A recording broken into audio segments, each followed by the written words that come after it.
सगळ्यांना नदीच्या पैलतरी पोहोचवणारी नाव स्वतः मात्र त्या पाण्यातच राहून जाते. ही केवळ एक ओळ नाही, तर आपल्या आयुष्याचं एक खोल सत्य आहे. एक दिवा जगाला प्रकाश देण्यासाठी रात्रभर स्वतः जळत राहतो, पण स्वतःच्या पायथ्याशी मात्र अंधारच असतो.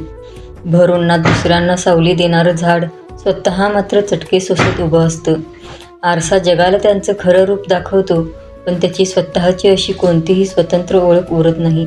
आणि रस्ता प्रत्येकाला त्याच्या ध्येयापर्यंत पोहोचवतो, पण स्वतः मात्र नेहमी तिथेच अपूर्ण राहतो.